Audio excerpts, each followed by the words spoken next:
The topics and opinions expressed in the following show are solely those of the hosts and their guests and not those of W4CY Radio, its employees, or affiliates.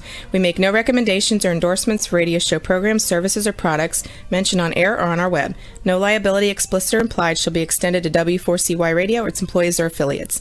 Any questions or comments should be directed to those show hosts. Thank you for choosing W4CY Radio.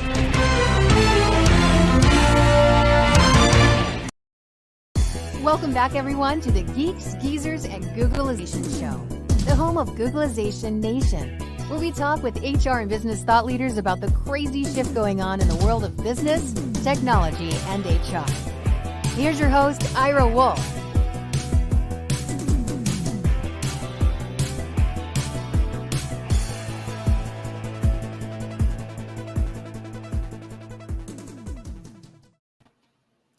Hello, Googlization Nation, and welcome back to another episode of Geeks, Geezers, and Googlization. You're with me, Ira Wolf, and my co-host, Jason Cochran. Good to see you again, my friend. How you doing? Great. What's 2 weeks away from Christmas, hard to believe. Yeah, got your Christmas lights on again? So. Yes, for those who are just listening, got the Christmas necklace on with the lights, so hopefully that brings some cheer to your day if you're seeing that. Yeah, absolutely. And we continue to have a lot going on in our world about the future of work. I can't even say this is big news. There's lots of news. Today, they announced the new JOLTS report, and another 4.2 million people left their jobs. That's more than 16 million people in the last 4 months. Wow. So we have a very appropriate topic today. We got Amy Sanchez. We're talking about career transitions, how to do it right. So there's obviously a lot of people thinking about it. And I just wonder, I was thinking this morning, I'm wondering how many people are on the sidelines because job change is pretty stressful. You've heard me quote this many, many times before. Anybody who's heard me do a presentation on candidate experience, what companies need to recognize is that the stress incurred with changing a job. Now that could be internally somebody, whether it's a promotion, it could be just, going to hybrid work, any type of job change, but especially literally changing a job, going to a new location, getting a new boss, new routines, new friends, new colleagues, new coworkers, new processes, is as stressful as the death of a friend. So for anybody who's ever experienced the loss of a close, friend or even a relative, the stress that's involved with that is extensive. I mean, significant. And the fact that changing a job is there. So a lot of lessons. I mean, so we applaud the people who have had the courage to say, I've had enough, and I'm going to look for something different. So hopefully today we're going to learn from Amy some of the right ways to do that. And hopefully you won't have to do that in the near future again. But for any employers that are listening, this isn't just about for the candidates. It's what do you need to do? What do employers need to do to kind of sharpen their game because they're desperate? Because the other part, in another article I read, is that job openings are almost double what they were just a few years ago. So there's more job openings, partly created because people are quitting their jobs. There is job creation, and there are fewer people working than there were before, and we still can't fill all those jobs. So there's more people not working than there were before, and so there's a reason. There's something going on. But we're going to today focus on what individuals need to do that. The other thing I want to mention, and because we talk about adaptability all the time, and this is, again, one more thing we need to adapt to. I had my, next to the last class, actually the last lecture type of a class with my Masters of Organizational Change. And it's just surprising that, I think one of the students is in their 40s, one's in their 30s, the others are different. Some are recent grads, some are in the workforce, but all of them are really, I get, lack of a better word, shocked, surprised how fast the world is changing. Here we got a group of people, all much, well, one's probably close to your age, but everybody else is younger. Four of them are pretty recent grads. I mean, either 1 year out of school or 3 or 4 years out of school. And, here I am as an older baby boomer, you're older millennial, Gen X, somewhere in that category. And, we think that Gen Z and and the youngest millennials are these digital natives. It's just natural. They just understand how fast the world is changing. They're part of the reason the world is changing. And yet we were talking yesterday about some transportation and some things. And the one thing that universally every student said they had no idea was about there's something called Uber Air. And it's going to be the Jetsons. I mean, and they're starting to launch these in 2023. And instead of helicopters landing on the ports, there's going to be these little mini airplanes. They're autonomous airplanes that are going to transport people from one location to another, and they exist. It's not that far out anymore. And so that things like that just seem to shock people, and we assume that everybody who's young this change is just natural to them, and it's not. So a lot of the people undergoing career change, looking for something different, they may be part of that wave, but the other statistic I heard, and hopefully Amy can confirm this, is baby boomers are actually changing jobs at twice the rate of millennials and Gen Z. Wow. Yeah, which has happened before, by the way. I mean, I know baby boomers and Gen X always like to blame the millennials and Gen Z for job hopping, but it's always been a pretty high rate at even the baby boomer level. Yeah, and it's fascinating too, leading into what Amy's going to share with us. It's not just the frontline workers, like you said, that are the ones changing. No. Executives are experiencing burnout like never before, and they're looking for transition as well. And that's what Amy specializes in. And so I have no doubt that today's going to be a gift for many of our listeners who are executives who might be pondering those same questions in their own head. Yeah, absolutely. And sometimes not burnout. Sometimes it's opportunity. There's a lot of new opportunities out there, and just it gets stale. I mean, they may not be burnt out, but it just gets stale, or they see another opportunity continue to grow. They've done their job someplace. So I think this is probably a great time to bring on Amy, as we've put her on the pedestal here. She's going to solve all problems related to career transition. So, Amy Sanchez, welcome to Geeks, Geezers, and Googlization. Thank you, Ira and Jason. It's a pleasure to be here. So let me just start out quickly with the name of the company, Swim Against the Current. Mm-hmm. How did you, is swimming, is that a passion of yours? Where did you come up with this, especially in relation to career change? I think there's got to be a great story behind that. It's a great question. And this is usually the first question I get from all the podcasts that I'm on. I am not a swimmer, but for all of you who are watching, I've got this picture behind me of fish. One is swimming against the current. I went through a rather large career transition about 5 years ago, and this very much ladders up to what people are experiencing when they're in the thick of this. You're kind of going with the flow, you're doing what everybody else is doing, but there's this angst deep, deep, deep inside of you. And in order to get out of the pain that you're in, it takes courage. You have to swim against the current and do something different. So it's very much a metaphor for the process that I take people through, the process that I went through. It also allows you to be a little different and to stick out and find your own path or your own stream so you can live into your full potential. Yeah, and I don't know how far you went back into, if you looked at my bio, but I did a massive career change, and to me, it wasn't unusual. I mean, I was burnt out and I was ready to move on, and I didn't have a clear path of what I was going to do, but I decided I was going to do consulting. But I shifted from dentistry. I was a dentist, so I went and as they say, drill, field, and build. For 18 years, and I loved everything about dentistry but dentistry. Loved running the business, loved working with the people, loved the marketing, loved everything about it except actually doing the procedure.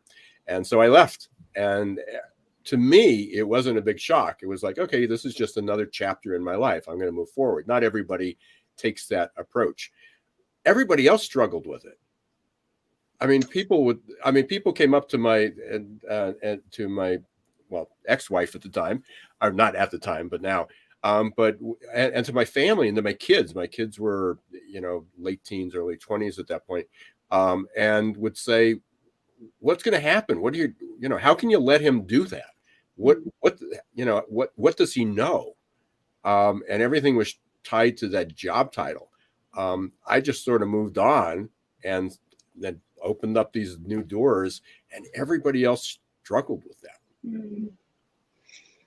That's a great story, Ira. And props to you, going back to what you said earlier. It takes courage to make this change and really embrace a new role that's going to align for you and your needs.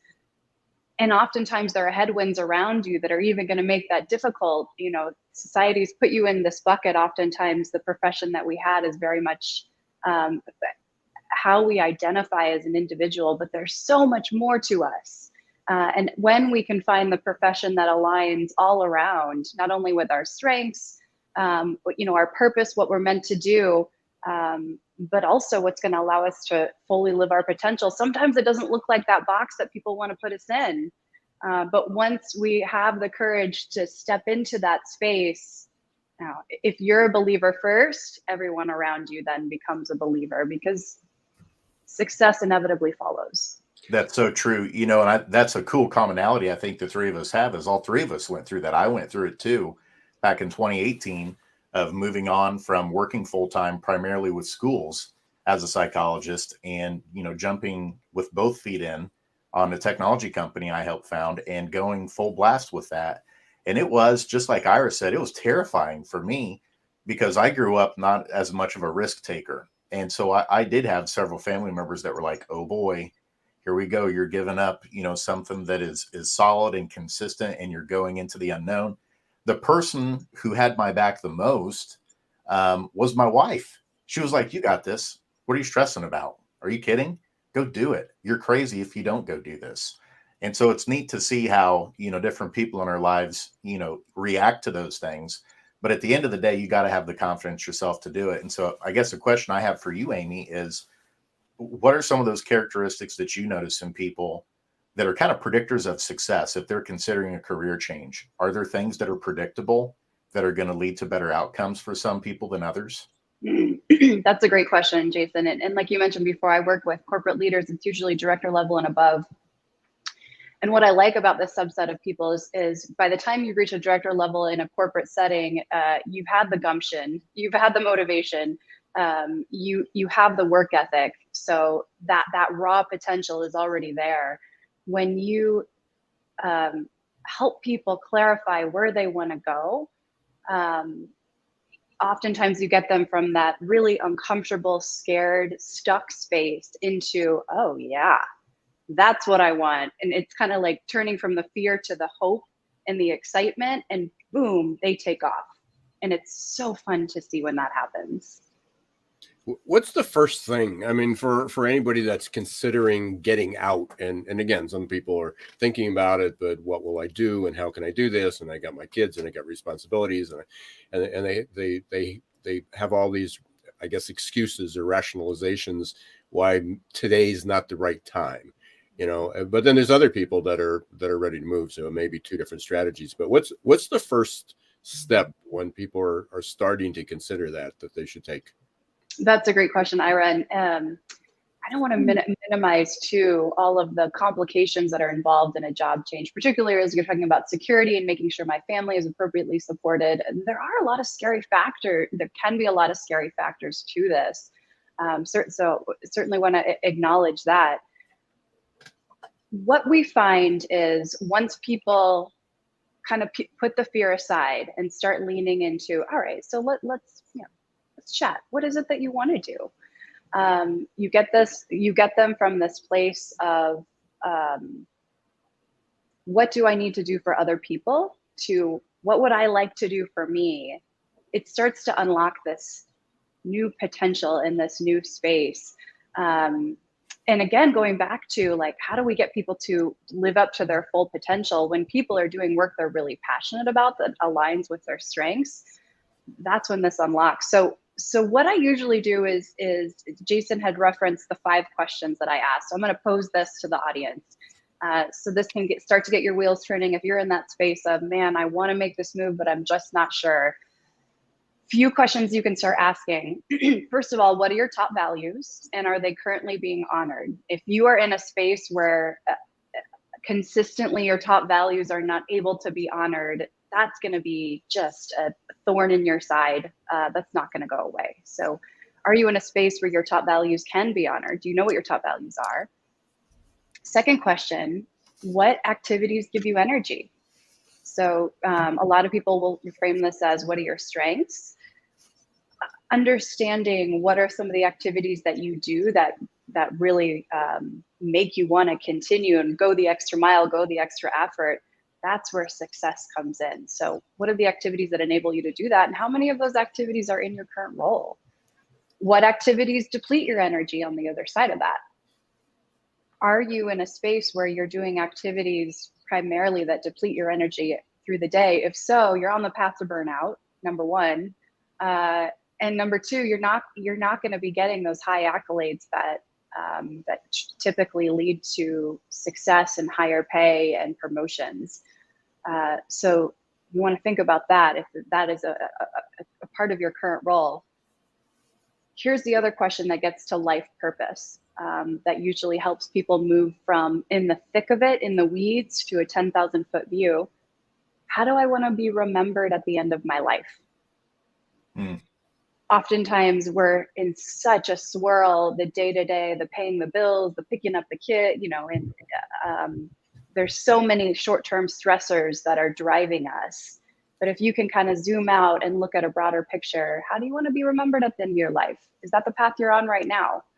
And if not, what does that path look like? And then finally, what does an ideal job look like, sound like, smell like, feel like? Oftentimes, so much of the day, we're in this cognitive space. We're in our head, we're thinking, we're comparing. There's so many other decision-making abilities that we have access to. So kind of stepping outside of that cognitive space and thinking about what are the other things that you want around you in your space. So those are the 5 questions that I would start with for all the people who are listening. And if you want more, you can go to my website, swim-against.com/free. There is a form there that will help you decide if a career transition is right for you. Amy, are you using, and before I jump your gun or trample on your show, are you using any type of an assessment? Ooh, that's a great question. To help people identify what they actually value? I do, Ira. I use something that's called an energy leadership assessment. In fact, a few years ago, Forbes put out the top 11 assessments that all leaders should use, and this was number 4 on the list. But it's not one that's frequently used in this corporate space like DISC or Insights. It's one that comes at a slightly different angle. It really assesses the predominant perspective that people are using as they interpret the world. That allows us then to start peeling back the onion to understand, what are the conscious and unconscious beliefs that are helping you and which ones are hurting you. Yeah, and the reason I ask that is we actually use one that's complementary to DISC. I mean, again, it's a survey and a questionnaire. And I'm just actually wondering what you're using. I'll have to explore that. We'll have to chat offline after this. It's called Business Motivators, and it's based on the work of Edward Spranger from years ago, or almost 100 years ago, probably. And it looks at, are people motivated by learning, by their environment, or well-being, but money, power, community, or a particular belief system. And, when you were sharing what the questions were, what do you value? What are you passionate about? What energizes you? But also what deflates you? What takes the energy out of what drains you? And there's no good or bad values. I mean, this isn't that you have good morals, good values, good ethics. This is just, it's like what you value motivates you and helping people find their purpose. So it's fascinating. And we use it culturally, and sometimes you hire people and you promise them. I always say the companies promise learning opportunity and growth, and the first thing they take away, where they don't allow them to do it because they're too busy, is learning. So if you attract people that are passionate about learning and growth, and pursuing that, and then the first thing you do is you put derailers on it, you're just deflating them. I mean, it's not only not encouraging them, you're just deflating them. Yes. And I'm glad you mentioned the word judgment too, because that can cloud our decision-making process. What are people going to think? What does this say about me? Yeah. At the end of the day, this process is all about carving out space and time for these deeper thoughts to happen. So that will enable you to make that change you're looking for. And a big piece of it is just about reserving judgment, putting it to the side. Don't let that throw you off course. Let's just evaluate. And again, going back to what we were talking about, we were all three in that position. There were people that viewed it as quitting, and that's tough. I mean, it's how do they, so you're quitting. I was 44 years old, and walking away from probably one of the most successful practices, not only in the community but in the county. I was playing golf more hours a week than I was actually working. So I was like, why would you possibly do that? Why would you quit your job? Why would you quit doing that? And, it can get into your head. So even if you have the courage to actually make the move, then while once you're out of that, it was like, well, are you going to, when I said I wasn't going to continue the education to keep my license, because I went to one class and I needed like 7 credits to keep my license, like another 4 years. And I needed, I think it was 7 hours. And I went and I sat for like 3, and I had lunch and I left. I was like, I can't do this. I'm not going to do that. I am not going back. And everybody said, my goodness, is what happens if this doesn't work out? And, sometimes, and I'd love your opinion on this, is when you're doing a career change, they talk a lot about it in strategy and business models, is burning your bridge, or burning the platform. You do it and you don't try to steal, my analogy is you don't try to steal second base with your foot on first. Sometimes you got to leave and take that risk. So how do you possibly do that? Yeah, that's a great question. And as to burning bridges, timing is a big part of this, because some people can get so fed up that they get to a point where all the things that they've been envisioning in their head actually manifest. You want to try to do this work before you have a major career limiting move, right? Because the next step you're going to take is likely going to also use your network from your past job, your past life. And so it's really important to continue to build advocates along the way. With that, Ira, you got that question of what happens if this doesn't work out, but what happens if it does? Look at all the success you've been able to have because you did make that move. And what I heard you say, and what I hear a lot of my clients say, is I just can't do what I'm doing anymore. I can't. So it's not a reality that that can continue. Otherwise, who knows where you'd be today? You might not be here. Yeah, just 2 weeks ago, we were talking about the Sunday scaries.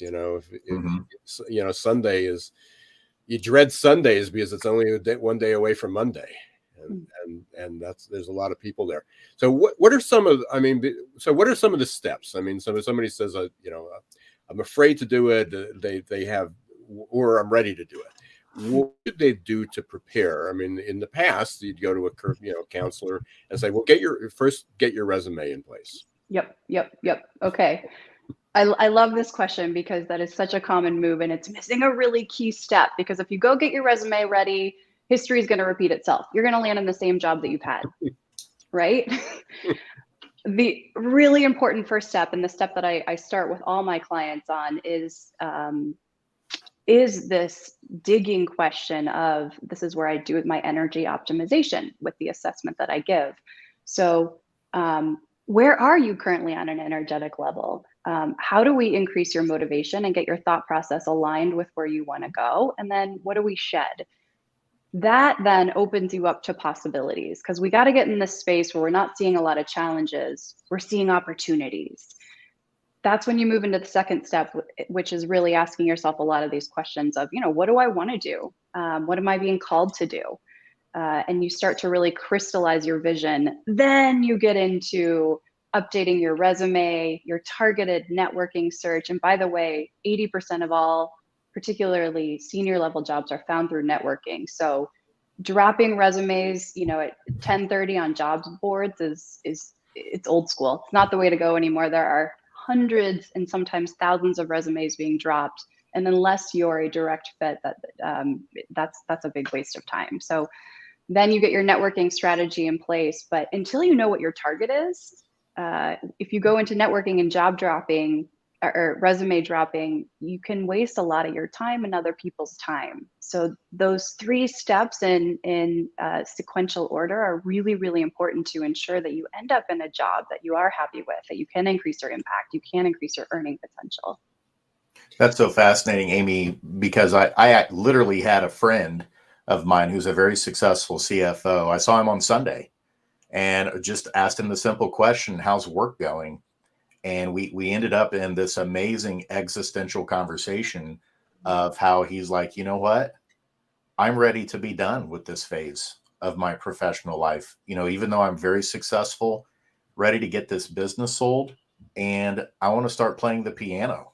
And it was just cool to hear him opening up like, this is what I wanted. I want to play piano. Like, I would love to be able to go write some music, go to some coffee shops and do stuff like this. And I'm sure a lot of people will juxtapose that, like, a successful CFO, why would you do that? But he's put the time in, and he's fortunate enough financially to be in a place to be able to do that. But it just made me think of, I've heard some life and business coaches say before, don't die with the music inside you, like metaphorically. And in this case for him, that's also a literal thing. Like, he wants to go do this. And so, to hear that there are other executives that go through this process of figuring out what to do and where their calling is, I think the key thing is to hear yourself that there aren't any dumb ideas. Like, don't be ashamed of anything that gives you that energy that you're talking about, regardless of what other people might think of it.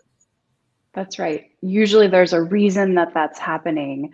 And Jason, I'm glad you brought this up, because it's something we don't talk about a lot in the public, but it's a conversation that's happening a lot behind closed doors. People rise in their career, and get to a place where they're at a senior level, and they look around and oftentimes I'll have people say, it's just not what I thought it would be. I thought, if I reached all the goals that I set in my 20s, once I got here, life would be great. And now I'm here and something's not feeling right. And I'm not going to get too much into the psychology, but this all is explained by Maslow's hierarchy of needs. Once you meet the needs at the bottom of the tier, then you get into a self-actualization phase where your goals shift. And this is part of evolving as human beings. And this is what keeps life exciting and interesting. Don't shy away from that. That's where all the fun is. What's amazing is, and just reflecting back, and again, it's almost it's 26 years ago that I left. Part of it is I always loved, as I said, I loved everything about dentistry, but dentistry. But I did a lot of clinical stuff, and I had great experiences, and I tried to be the best I could be, but it just didn't fulfill me. That part didn't fulfill me. What fulfilled me was growing the business and learning about it. So I took a ton of management courses, and attended a lot of management conferences. And what I learned is I created a business, or created a life that was somebody else's. Because people said, you need to plan, you need to plan everything was planning for retirement. So, and I was only in my 20s and 30s, but it was like everything was geared to that. But people said, well, wouldn't you want to have a second home? Wouldn't you want to have, a boat? Wouldn't you have to take vacations, travel, play golf? And I found that, I had kids and we could have traveled, but I was playing literally 6 rounds of golf a week. And that became sort of my life. But what I found as soon as I left the practice, I didn't really like golf. I mean, Interesting. I enjoyed being with the people, but it became so competitive. I became so competitive. I had to improve it. How do you go out 6 times a week and not get better? So it became its own business in itself. But ultimately, I lived what every other dentist and professional and business person and a lot of executives. I can't wait to retire. I can only play golf like once or twice a month. And boy, I'm going to move to Florida and I'm going to play anytime I want. And then when they do, they realize, it's not all it's cracked up to be. Now, some people enjoy that. Some people love doing that. They love to travel. They love just stopping. That wasn't how I'm hardwired. And anybody who knows me knows that's not how I'm hardwired, is that I'm always going to be doing something, whether it's for profit or nonprofit or volunteering or just for the sake of doing it.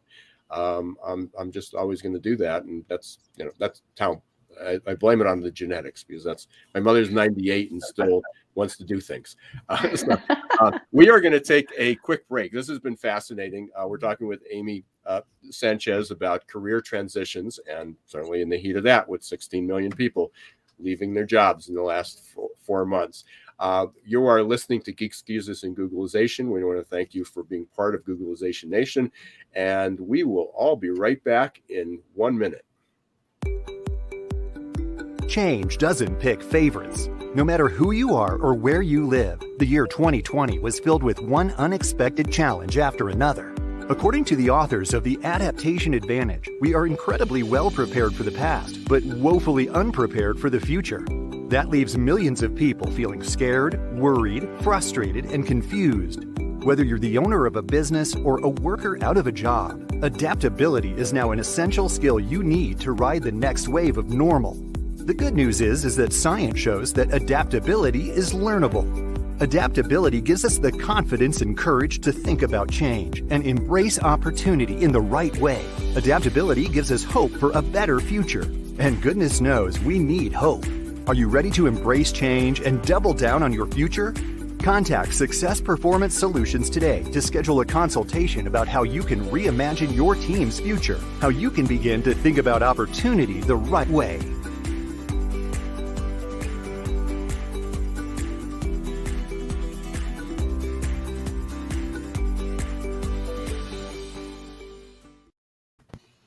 Hey, welcome back, everybody, to Geeks, Geezers, and Googlization. We're talking with Amy Sanchez from Swim Against the Current.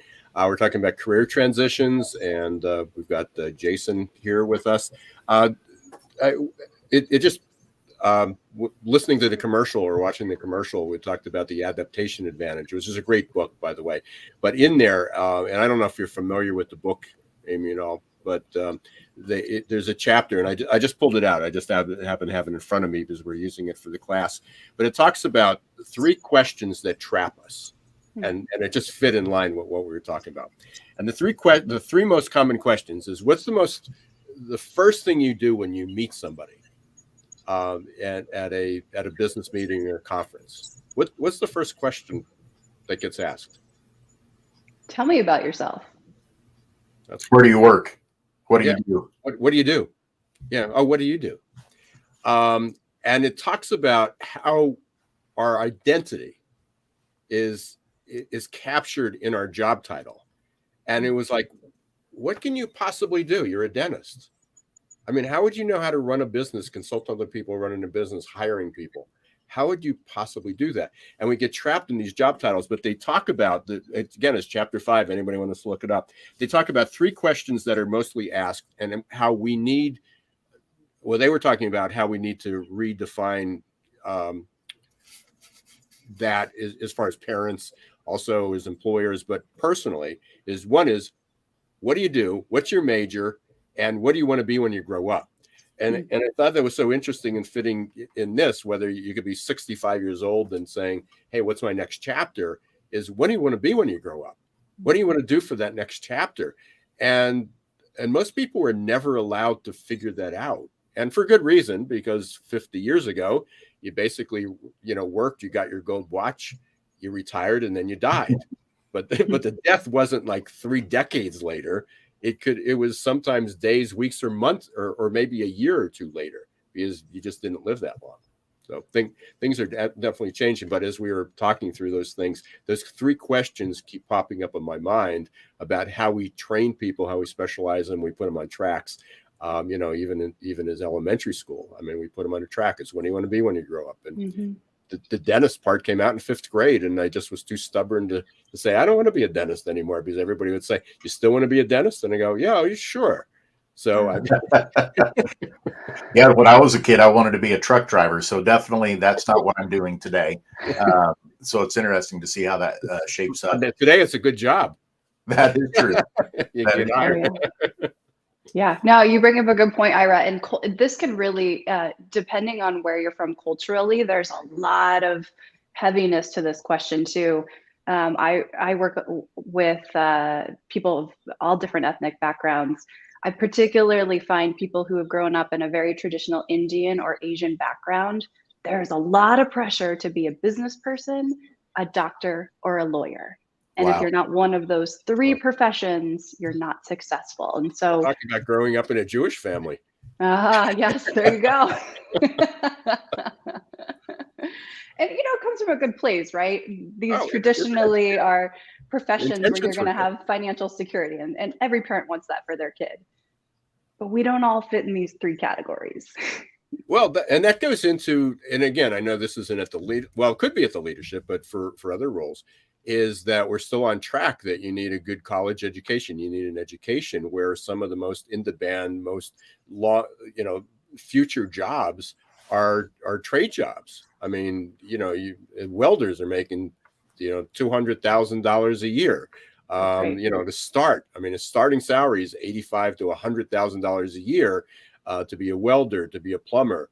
And it's farmers are making much more these days. Yeah, it still has this stigma of it's not a real job, or it's not a career. And even truck drivers. I mean, I had somebody was on the call the other day, and he says, I just lost a candidate because somebody offered him $14,000 a month plus benefits to drive a truck. Wow. So high in demand. So so Amy, so I'm thinking of another career change. Here I am. Not really, but I'll have a lot of next chapters, but I enjoy what I do. But if I'm sitting there struggling right now, and this conversation resonated, what's, and you talked about the first step. I mean, so they reach out to you, kind of walk people through that. What can they do today to even get ready to call you? Yeah, that's a great question. So first of all, I will say, if you're in this space, you've probably been there for quite some time. So just know that you're not alone, and this is a process, and you are exactly where you need to be. Sometimes working with a career coach is appropriate for people, and sometimes it's not. What I tell people is, if life is really full for you and you want an accelerated path to get yourself to a career that increases happiness, impact, and earning potential, and you're open to exploration and ready to take steps forward, a career coach could be a really good fit for you. It's always good to reach out and talk to people. There's got to be chemistry. And so I have everybody apply for a discovery session to make sure you're a good fit. And then we get on the phone and we chat, and it's a complimentary conversation, and we determine if this is the right level of support for you, if you and I are going to work well together. So if people are looking for that and they want to explore, they can find my website, swim-against.com. And the discovery session application is in there. And Ira, the other thing I'll say is, career coaching isn't for everybody. It is ready for people who are ready to embrace change. So if you're in this space where you're still trying to ask some of those big questions, that's okay. That's an important part of the process. Just give yourself the space and time to answer these questions and let the percolation happen, because the percolation is really important to get you to your destination. And Amy, I know you're very involved and active on LinkedIn, and I see many times there are webinars or seminars that you're doing that actually are done live through LinkedIn. Can you share a little bit more with our audience about those and how they can get connected to you through those? I can, yeah. So that's something I started to do in September, and just something I really enjoy. So most Thursdays at about 3 p.m. Pacific, 6 p.m. Eastern, I will do a LinkedIn Live about a topic that's pertinent around executive transitions and giving support and resources to help you if you're in this space and you're ready to continue to explore. So you can find me on LinkedIn too, and please join me to help you on this journey. It's amazing. So there was a thought going through my head, and I just lost it. So I apologize. But where do you see? Obviously, this is going to continue. We're going to continue to see movement, mobility, transitions wherever they are. Do you have any? Is there, and without divulging confidentiality, is there one kind of transition or a kind of a story you can share of somebody who made this transition and what that looked like? And we have just about 4 or 5 minutes here, so absolutely, I've got tons and tons of those. Let's see, the one that's popping up in my mind right away is I was working with a VP at a large biotech company. He'd been in his role for about 20 years, and over time he was working on drug discovery. He was leading the research and development team, the R&D team. And so he was still doing the work he was passionate about, but his leadership had changed. And so he didn't have the support he used to have.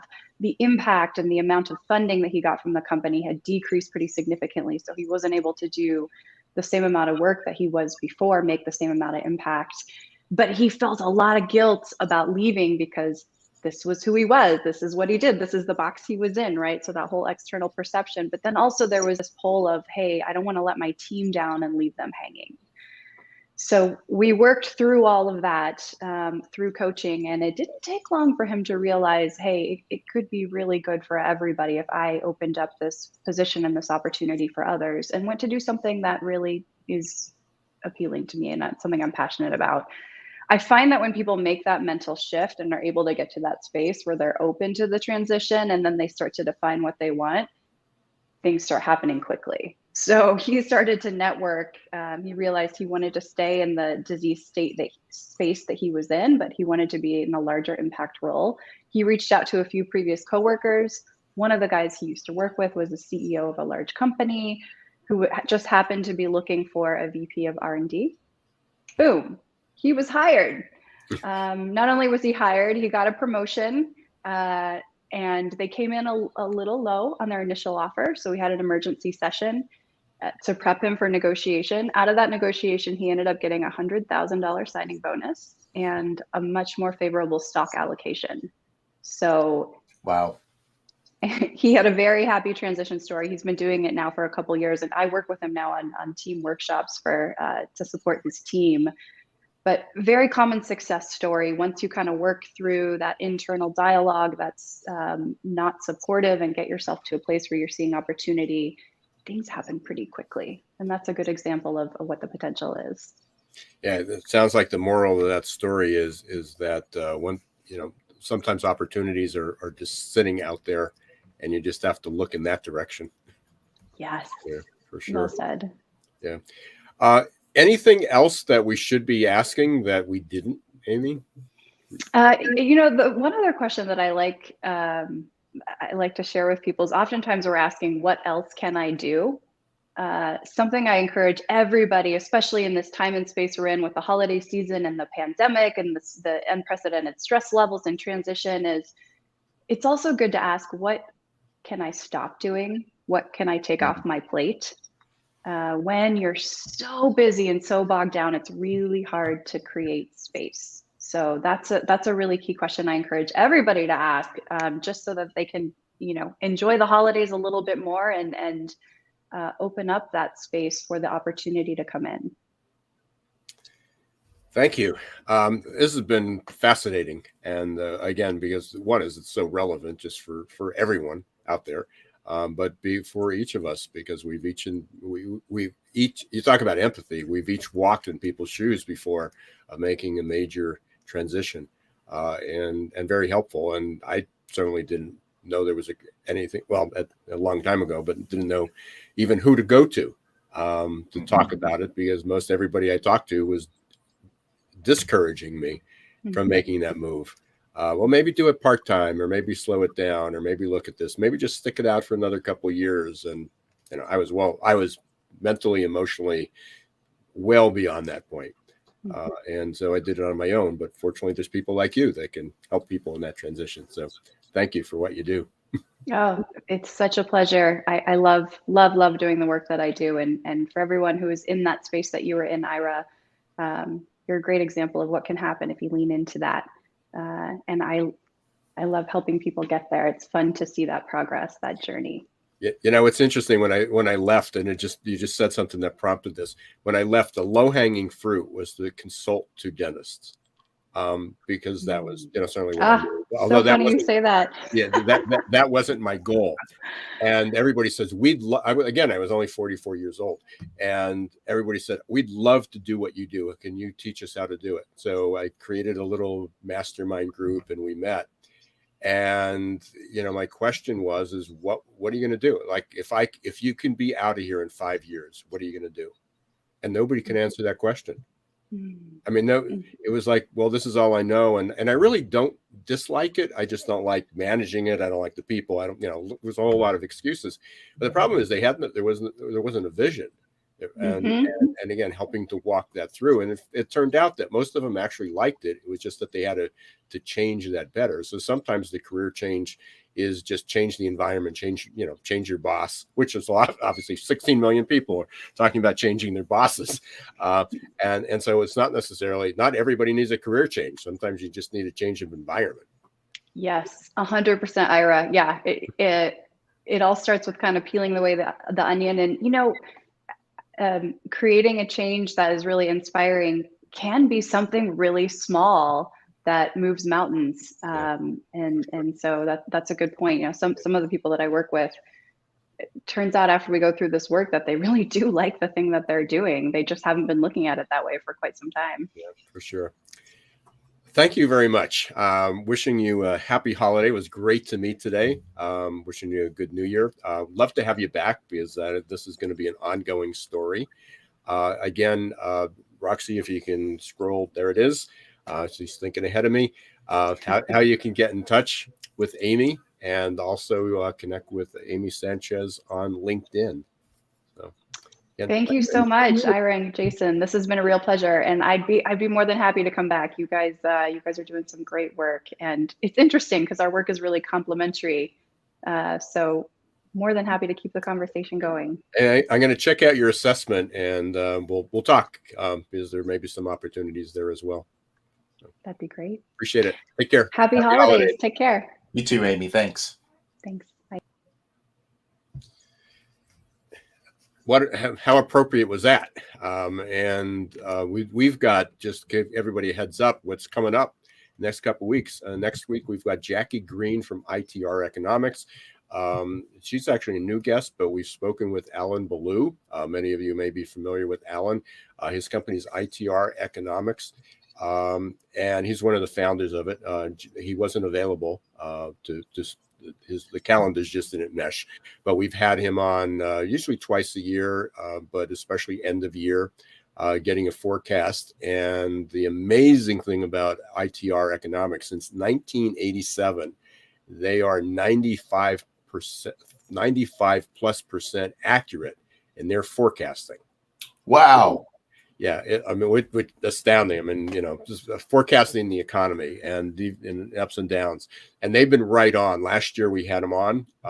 We had him on twice last year, but we had him on the end of the year, and what he forecast, and that was still in the what was the post-pandemic going to look like? We're not even in post-pandemic, so that was incredibly strong. But anyway, Jackie is going to be joining us next week to talk about what 2022, 23 is going to look like, where we're headed, some of the trends. The following week, we've got Evan Sohn. He is the CEO and founder of recruiter.com, and some amazing work that he's doing.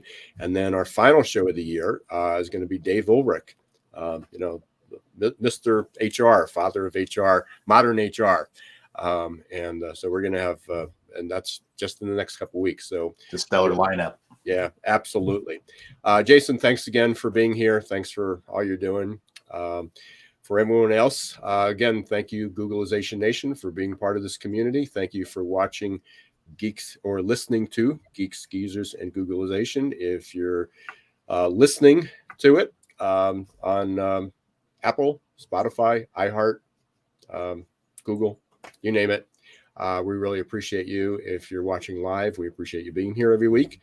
And until next week, don't let the shift hit your plans.